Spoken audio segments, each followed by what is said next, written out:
আসসালামু আলাইকুম, সবাই কেমন আছেন? আলহামদুলিল্লাহ, আমি ফারজানাও ভালো আছি। বর্তমানে আমাদের আকাশের অবস্থা অনেক ভালো, কারণ সব জায়গায় এখন বৃষ্টি হচ্ছে। আর ঠান্ডা পড়লে তো অনেক ভালো লাগে। কিছুদিন তো অনেক গরম গেছে, যে গরমে অনেক মানুষ অসুস্থ হয়ে গেছে।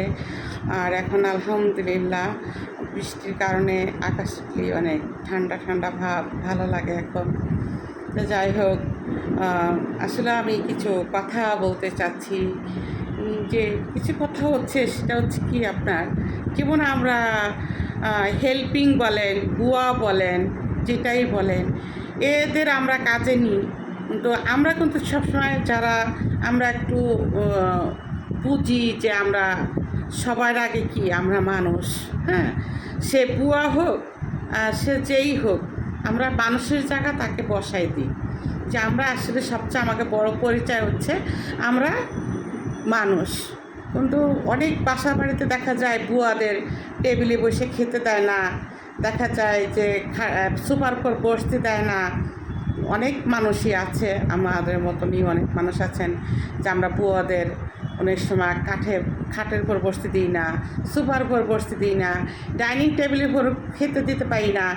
খেতে দিলে দেখা যায় কি যে গেস্ট আসছে, জুটা কিছু জিনিস আছে, আমরা বুয়ারে বলি যে এই নাও, এইগুলি খেয়ে নাও, তবে হ্যাঁ রান্নাঘরে বসে খাও।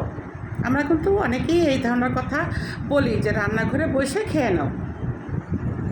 তো এর ভিতরে আমরা আবার কিছু মানুষ আছি, আমরা আবার কমেন্ট করি, আল্লাহ বুয়া কি মানুষ না, হ্যাঁ, বুয়ারে নিচে খাইতে দিছে পাকের ঘরে গরমের ভিতরে, তারপর সুপার উপর বসতে দেয় না, সুপার উপর বসে টিভি দেখতে দেয় না, ডাইনিং টেবিলের উপর একটু চেয়ার উপর বসে খাইলে কি চেয়ারটা ক্ষয় হয়ে যাব? না, চেয়ার ক্ষয় হয়ে যাব না। খাটের উপর বসতে দেয় না। বুয়াদের হাতে রান্না খাইতে পারি, বুয়াদের হাতে কাজ করতে পারি, তাদের প্লেট তো আমরা ভাত খাই, কিন্তু আমরা বুয়াকে ওইভাবে আমরা দাম দিই না। হ্যাঁ, তবে এখানে কথা আছে, যাতে বুয়া তো বুয়াই, হ্যাঁ, যাতে বুয়া কিন্তু বুয়া, এটা যারা করেন। আবার এটাও বলতে হয় যে পায়ের জুতা যত দামি হোক, পায়ের জুতা যতই দামি হোক পায়েই থাকে, সেটা পায়ের জুতাটা কিন্তু আমাদের মাথায় ওঠে না, আর পায়ের জুতোটা আমাদের শরীরেও থাকে না। আমরা 500 টাকার একটা শাড়ি আমরা কিন্তু সুন্দর করে এক কুচি দিয়ে পরিপাটি করে আমরা সেই শাড়িটা পরি 500 টাকা। আমরা কিন্তু 1 লাখ টাকার দিয়েও যদি জুতা কিনি, সে জুতা কিন্তু পায়ের জুতা পায়েই থাকে, সেটা আর কখনো আমরা শরীরে জড়াই না। তাই বুয়া জাত এমনই, বুয়া জাতকে কখনো মাথায় উঠাইতে নাই, আর ওদের বেশি ভালোবাসতে নাই। তাই বুয়া জাত কী করে, মাথায় উঠে নাচা শুরু করে দেয়। কিন্তু বুয়া জাতকে কখনো ভালো কিছু বলতে যাবেন না, আর মনের কত পারিবারিক কোনো কথাও বুয়ার সামনে বলবেন না।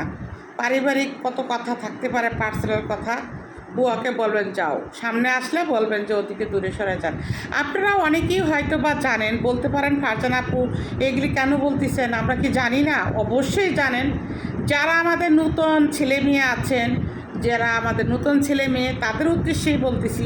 কারণ নতুন ছেলে মেয়ে অনেকে আছে এখনও লেখাপড়া করতেছে অথবা জব করে, সেই ছেলে মেয়ের উদ্দেশ্যে কথাগুলি বলা, যে আসলে কি বলবো আর, যে এই ধরনের কোনো কাজ করবেন না আপনারা, বুয়াদের সামনে কোনো কথা বলবেন না। তাহলে বুয়ারা এরা কী করে জানেন, হাঁটে আর ছড়ায়, এরা হাঁটে আর ছড়ায়, এদের পেটে কোনো কথা জমে না, এরা চিন্তা করে না যে আমরা কার কাছে কি বলতেছি। হ্যাঁ, এদের ভালোবাসলে এরা মাথায় উঠে নাচতে শুরু করে দেয়। তো যাই হোক, আজকে এই পর্যন্ত। আশা করি আমার কথা আপনারা সবাই বুঝতে পারছেন।